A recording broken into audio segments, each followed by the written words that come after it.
सर्दियों का मौसम आते ही बीमारियों का खतरा बढ़ जाता है। ठंड का असर हमारी सेहत पर गहरा पड़ता है और यह मौसम अपने साथ सर्दी, खांसी, बुखार, ब्रोंकाइटिस और यहाँ तक कि हृदय रोग जैसी गंभीर समस्याएं लेकर आता है। लेकिन चिंता की बात नहीं है, क्योंकि शारदा हॉस्पिटल, ग्रेटर नोएडा में इन बीमारियों के इलाज के लिए अनुभवी डॉक्टर और आधुनिक सुविधाएं उपलब्ध है। आज हम आपको सर्दियों में होने वाली बीमारियों और उनके इलाज के बारे में जानकारी देंगे। सर्दियों में बीमारियां क्यों बढ़ती हैं और हम खुद को कैसे बचा सकते हैं, इसके लिए हमने शारदा हॉस्पिटल के विशेषज्ञ डॉक्टर भूमेश त्यागी से बात की। डॉक्टर त्यागी से जानेंगे कि सर्दियों के दौरान स्वास्थ्य का ख्याल कैसे रखें और कब आपको डॉक्टर से संपर्क करना चाहिए।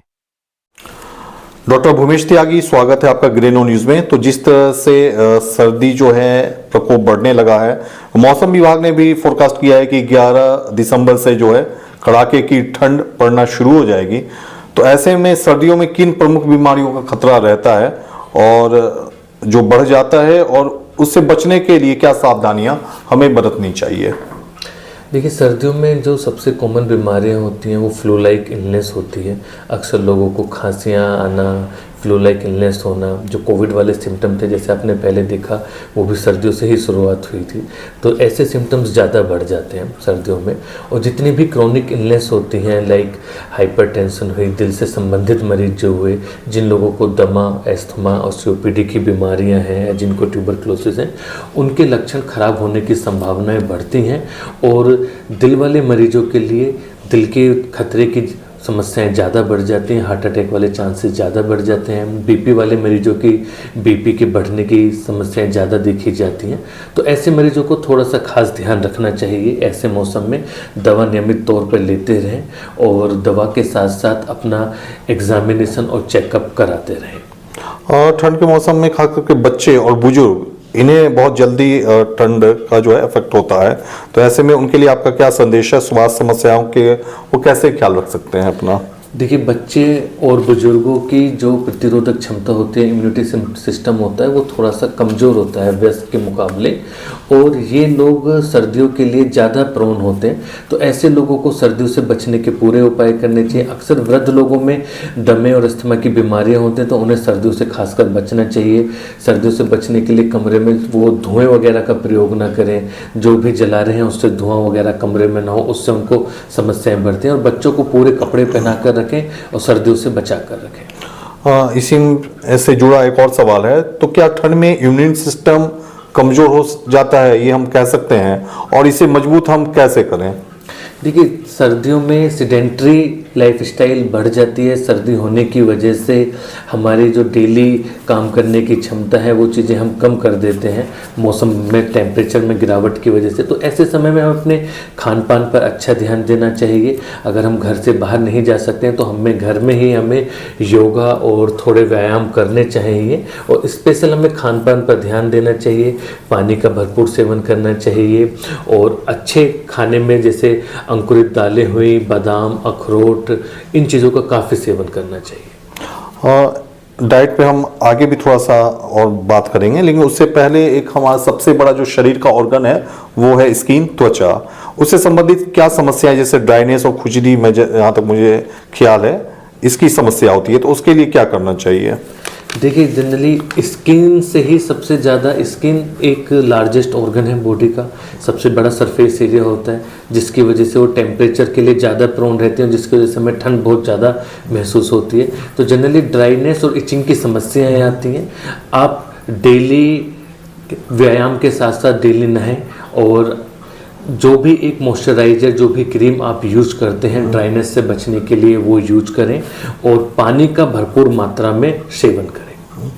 अस्थमा और सांस की समस्या पे आप कुछ थोड़ा बहुत जिक्र किया आपने, तो उसके लिए थोड़ा सा और थोड़ा विस्तार से कुछ मैसेज दीजिए जो इस मरीज जूझ रहे हैं, कि किस तरह से वो अपना लाइफ स्टाइल बनाएं और इस समस्या से कंट्रोल कर पाएं। सर्दियों में अक्सर वैसोकॉन्स्ट्रिक्टर होने के चांसेस ज़्यादा होते हैं और ब्रोंकल कॉन्स्ट्रिक्शन होता है, जिसकी वजह से जो सर्दियों की बीमारियां होती हैं, दमे और अस्थमा के, इनके अटैक्स बढ़ जाते हैं। तो ऐसे मरीजों को जो इन्हेलर पे हैं वो अपना इन्हेलर नियमित तौर पे लेते रहें। अगर ऐसे मरीजों को बुखार और खांसी की समस्याएं आ रही हैं तो इनको नियमित तौर पर चेकअप करवाकर बुखार और खांसी की समस्या के लिए दवाइयाँ लेनी चाहिए। साथ ही ही साथ सर्दियां स्टार्ट होने के समय ऐसे मरीजों को निमोनिया और फ्लू की वैक्सीन ले लेनी चाहिए, जिससे इनको एग्जर्बेशन जो अटैक आने की संभावनाएं होती हैं वो चीज़ें कम हो जाती हैं और ये इस तरह से अपनी बीमारियों से बच सकते हैं। सर्दियों में ठंड लगने के कारण जोड़ में दर्द, गठिया जैसी समस्याओं का भी सामना करना पड़ता है ऐसे मरीजों को जो इसके जॉइंट पेन्स के मरीज हैं, तो उनके लिए क्या आपकी सलाह होगी? देखिए, जितने भी अर्थराइटिस से रिलेटेड पेशेंट्स होते हैं, सर्दियों में अक्सर उनमें जोड़ों के दर्द की समस्याएं बढ़ जाती हैं, तो उसमें ये देखना जरूरी है क्या उनकी समस्या बढ़ रही है। उसके लिए वो अपने चिकित्सक परामर्श लें, उनसे जांचें करवाएं, उसमें देखें कि कहीं उनकी समस्याएं वास्तविक तौर पे तो नहीं बढ़ रही हैं या केवल वो सर्दियों की वजह से जोड़ों में जो सूजन आ रही है उसकी वजह से उनका दर्द बढ़ रहा है। तो उसके लिए वो सिम्टोमेटिक ट्रीटमेंट ले सकते हैं और सर्दियों से वो बचाव करें। ये आपका खास विषय है। खैर, फ्लू हो गया, सर्दी जुकाम हो गया, जनरली देखा जाता है कि जैसे सर्दी जुकाम हुआ, फ्लू हुआ तो लोग जाते हैं और अपने मन से कोई दवाई ले ले या यूट्यूब पे देख के ले लें, या कई बार जो है जो दवा विक्रेता है उससे ले लेते हैं। कई बार एंटीबायोटिक का प्रयोग होता है, क्या एंटीबायोटिक ले रहे हैं, नहीं ले रहे हैं, तो इस तरह के लोग अपने से ट्रीटमेंट करने लगते हैं, तो वो कितना घातक है और उन लोग के लिए क्या सलाह होगी अगर इस तरह की चीज मतलब आती है? तो देखिए, ये एक बहुत ही लाजमी क्वेश्चन है और ये समस्या बहुत ही ज़्यादा फैल चुकी है और इसके साइड इफ़ेक्ट क्या आ रहे हैं कि हमें लक्षण ना पता होने के बावजूद भी आप किसी भी शॉपकीपर से, किसी भी स्टोर से, कहीं से भी, यूट्यूब से या किसी भी अपने मन से दवाई लेने लगते हैं, या आपको डॉक्टर ने पहला प्रिस्क्रिप्शन लिखा है तो आपको वैसे ही सिम्टम लगे, आपने वही दवाइयाँ दोबारा से ले ली।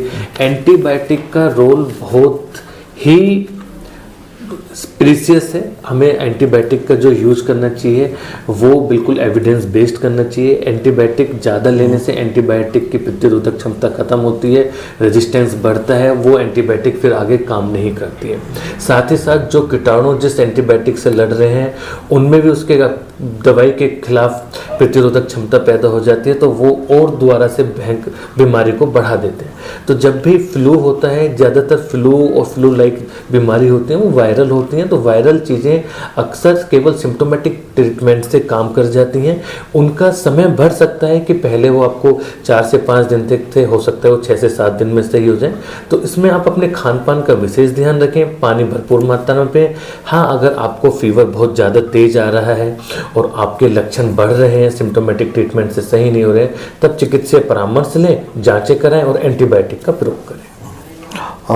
लास्ट मेरा क्वेश्चन होगा, जो सबसे ज़्यादा जो समस्या है लोगों में या बढ़ रही है और एक तरह से कैपिटल भी अब कहा जाने लगा है इंडिया उसके लिए, डायबिटीज़ है, हाई ब्लड प्रेशर है और दिल की बीमारी पे भी आप बोल रहे थे, तो उन लोगों के लिए एक स्पेसिफिक मैसेज, क्या क्या टेस्ट वो करा लें, किस तरह से वो अलर्ट रहें?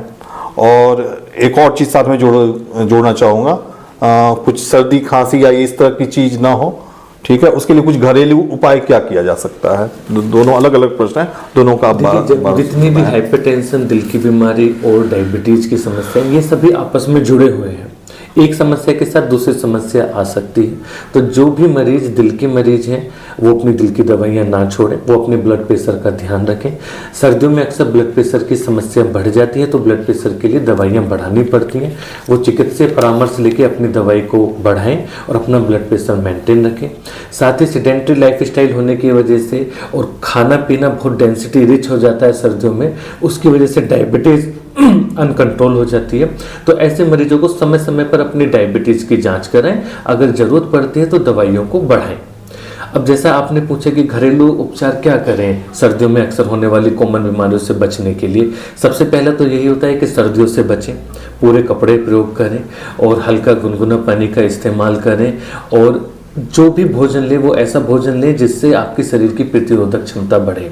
जैसे आप गुड़ का सेवन कर सकते हैं, आप बादाम का सेवन कर सकते हैं, अखरोट का सेवन, चने ले सकते हैं, आप दूध वगैरह का भरपूर मात्रा में प्रयोग करें। साथ में योगा और प्राणायाम और छोटे व्यायाम जरूर करें जिनको आप घर पे कर सकते हैं। डॉक्टर भूमेश त्यागी, आपका बहुत बहुत धन्यवाद, आपने कीमती समय निकाला और बहुत अच्छी जानकारियाँ दी। धन्यवाद।